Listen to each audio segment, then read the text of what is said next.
सितंबर के महीने में महंगाई की शरह 7% से नीचे आने, IMF के साथ मुआहदा होने और उसकी पहली किस्त मिलने और फिर बरामदात में इजाफे के साथ तरसीलात दर के आदाद-ओ-शुमार के मुताबिक सितंबर में गुज़िश्ता बरस के मुकाबले में 29% ज़्यादा यानी $2.85 अरब की तरसीलात दर आने के बाद हुकूमत इस एतमाद का इज़हार कर रही है कि मईशत के हवाले से गैर यकीनी की सूरत हाल मुकम्मल तौर पर ख़त्म हो गई है।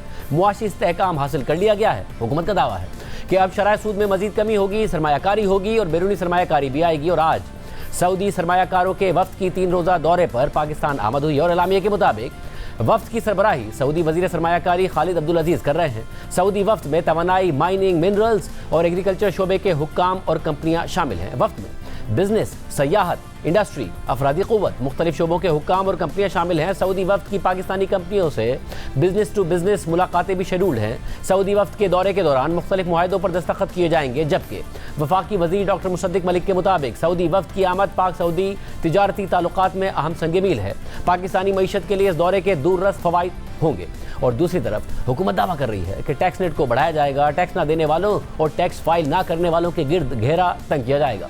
चेयरमैन FBR के मुताबिक हुकूमत इनकम टैक्स गोशवारे जमा कराने की तारीख में मजीद तौसी नहीं करेगी। नॉन फाइलर्स के खिलाफ कार्रवाइयाँ 1 नवंबर के बाद से शुरू होंगी। चेयरमैन FBR राशिद लंगड़ियाल का कहना है कि वज़ीर आज़म शहबाज शरीफ की सख्त हिदायत है कि टैक्स चोर को नहीं छोड़ना है। इनकम टैक्स गोशवारे जमा कराने वालों की तादाद बढ़कर 40 लाख हो गई है, जबकि हुकूमत ने ज़रिया आमदनी पर टैक्स जुलाई 2025 से लगाने का फैसला किया है। वज़ीर ख़जाना मोहम्मद औरंगज़ेब ने कहा है कि ज़रई शोबे पर टैक्स की कानून साजी जनवरी 2025 में की जाएगी। वफाक की सूबों के साथ नेशनल फाइनेंस पैक्ट पर पेशरफ्त हो रही है। CPEC बिजली मंसूबों के कर्ज की रीप्रोफाइलिंग पर मज़बूत बातचीत चल रही है। उम्मीद है कि जल्द CPEC बिजली मंसूबों की रीप्रोफाइलिंग मुआहदे हो जाएंगे। जबकि दूसरी तरफ हुकूमत ने 5 IPPs के साथ मुआहदों की मनसूखी का आगाज़ कर दिया है। द न्यूज़ में खालिद मुस्तफ़ा की खबर के मुताबिक इन IPPs को मुस्तकबिल में कैपेसिटी पेमेंट नहीं दी जाएगी, जिससे अगले 3 से 10 साल की मुद्दत में 300 अरब रुपए की बचत होगी। जबकि इन IPPs को माजी की अदायगियाँ की जाएंगी, मगर इन अदायगियों में भी 40 अरब रुपए की सूद की रकम अदा नहीं की जाएगी। जैसे ही वफाकी काबीना मंजूरी देगी तो फिर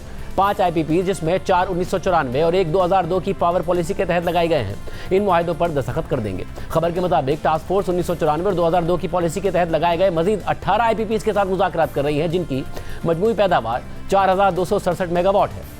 और इन कारखानों को टेक और पे के बजाय टेक एंड पे में तब्दील करने पर मुज़ाकरात हो रहे हैं, यानी जब इन कारखानों से बिजली ली जाएगी तभी उन्हें अदायगी की जाएगी। इस पूरी सूरत हाल में अब हुकूमत दावा कर रही है कि इस्तेहकाम आ गया है, तरक्की की तरफ बढ़ेंगे, रिफॉर्म्स करेंगे, मगर ऐसे दावे पहले भी किए गए हैं। किस हद तक दुरुस्त हैं? साबिक वज़ीर ख़जाना और अवाम पाकिस्तान पार्टी के सेक्रेटरी जनरल मिफ्ता इस्माइल हमारे साथ। मिफ्ता साहब, बहुत शुक्रिया शो में ज्वाइन करने के लिए। ज़ाहिर इन्फ्लेशन नीचे आई, शराय सूद नीचे आ रही है, हुकूमत मज़ीद तवक्को कर रही है, IMF की किस्त मिल गई, स्टेबलाइजेशन है, मगर आपको लग रहा है कि हुकूमत का दावा भी दुरुस्त है कि आखिरी IMF का प्रोग्राम होगा, रिफॉर्म्स हम करने जा रहे हैं? और ये भी बताइएगा कि आपकी तवक्कात से भी जल्दी और बेहतर नतीजे आए हैं इन्फ्लेशन और दीगर मामलात में?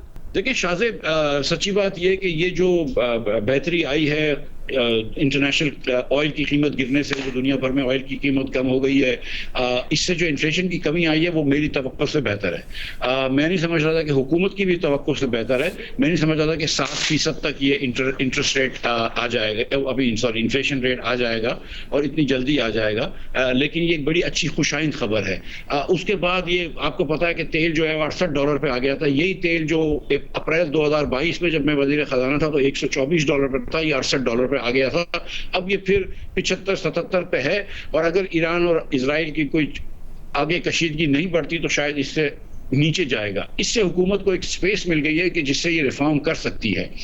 आज भी पाकिस्तान के अंदर जो है वो सनतें तेजी से नहीं चल रही, तरक्की नहीं हो रही, मईशत आगे नहीं बढ़ रही, खतरे गुर्बत के नीचे 40% पाकिस्तानी है। लेकिन चूंकि अभी अफरात ज़र में कमी आई है, महंगाई की रफ्तार में कमी आई है, तो आप उसके साथ साथ शरह सूद भी कम कर सकते हैं, और जब शरह सूद कम होगी तो शायद सनतकारी की तरफ जा सकेंगे। हुकूमत को अब चाहिए कि बेसिक रिफॉर्म्स करे, बिजली के महकमे में, गैस के महकमे में, और इनकी कॉस्टें कम कर दे, ताकि फिर इंशाल्लाह हम बरामद की तरफ जा सकें, बरामदात बढ़ाने की तरफ जा सकें। अच्छा, मगर ये कितना सस्टेनेबल आपको लगता है? क्योंकि ज़ाहिर एक तो बैनुल-अक़वामी मार्केट में कीमतों का ताल्लुक था महंगाई से, मगर दूसरी तरफ रुपया मुसलसल गिर रहा था, मार्केट में अनसर्टेनिटी थी, कम से कम ये स्टेबिलिटी आई कि लोगों ने जो डॉलर बहुत ज़्यादा खरीद रहे थे वो नहीं था। अब जबकि इंटरेस्ट रेट्स में कमी हो रही है क्योंकि बैंक अकाउंट्स में लोगों ने पैसे डाले, शरह सूद ज़्यादा थी, उसका फ़ायदा उठाया, अब इन्फ्लेशन नीचे जा रही है, शरह सूद नीचे जा रही है, आपको लगता है कि वो वाला एक फिनोमेना दोबारा नहीं आएगा जिसमें एक अनसर्टेनिटी हो, लोग डॉलर में, प्लॉटों में वापस सरमायाकारी कर रहे हैं?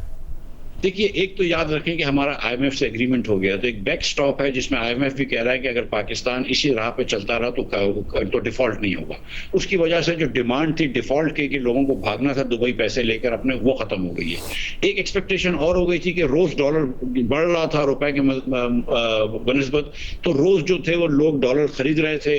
फिर जब यहाँ पे अफवाह आना शुरू हुई कि शायद हुकूमतें लॉकर में चले जाएंगी, दीगर चीजें हुई, तो फिर लोगों ने वो छोड़ दिया। वो जब डिमांड टूटी है तो सेल्फ फुलफिलिंग प्रोफेसी खत्म हो गई है। एक और जो खुशाइन बात पाकिस्तान के लिए हुई है वो ये कि अमेरिका के अंदर जो है वो शरह सूद की कमी आई है।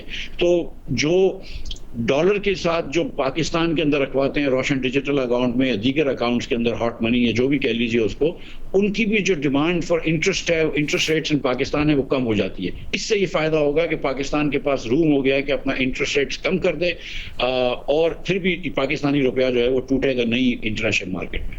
और सब, और फिर इस सब में अब सऊदी अरब का वफ्द आता है, हुकूमत अब ये कह रही है कि यहाँ से तरक्की की तरफ जाएंगे, स्टेबलाइजेशन से। आपको लगता है, क्योंकि सरमायाकारी के माजी में भी बड़े दावे हुए, बट प्रैक्टिकली अगर वफ्द आता है तो कहीं ना कहीं कुछ ना कुछ डेवलपमेंट हो रही है? देखिए शाहजेब, सच्ची बात है कि पाकिस्तान में बिजली ना सिर्फ सारे खित्ते में महंगी है, लेकिन कोई भी पाकिस्तान से थोड़े से अमीर मुल्क से भी बहुत महंगी बिजली है। पाकिस्तान की बरामदा बड़ी लिथार्जिक हैं, 5-10% बढ़ गई, ठीक है, कभी कम हो गई, लेकिन रियली एक बहुत लो लेवल पे हमारी बरामदात हैं और कोई बहुत ज़्यादा इलास्टिसिटी नहीं है। तो सऊदी अरब का भी इन्वेस्टर को आएगा तो ये सोचेगा ना कि पाकिस्तान में बिजली जो है वो 40, 45, 50 रुपए की है। इंडस्ट्री के लिए भी पाकिस्तान में गैस जो है वो $12-14 की है, ना गैस रिलायबल है, ना बिजली रिलायबल है, तो वो क्यों आएगा पाकिस्तान? वियतनाम क्यों नहीं चले जाएगा? बांग्लादेश क्यों नहीं चले जाएगा? कंबोडिया क्यों नहीं चले जाएगा? तो हमको अपने मुल्क को बेहतर बनाना पड़ेगा। इससे बाद ही हम पाकिस्तान में वो सनत सरमायाकारी ला सकते हैं जो पाकिस्तान से कोई चीज बनाकर दुनिया में भेजे। हो सकता है कि ये कोई एक रिफाइनरी लगा दें या कोई ऐसी चीज लगा दें जिससे वो पाकिस्तानियों को मजीद महंगी भेजें वो चीजें, और अगर हम उनको बहुत प्रोटेक्शन दे देंगे तो वो शायद आ जाएंगे। लेकिन इस किस्म की जो इन्वेस्टमेंट है ये शो इन्वेस्टमेंट जरूर हो सकती है, लेकिन इससे मुल्क का कोई फायदा नहीं होगा।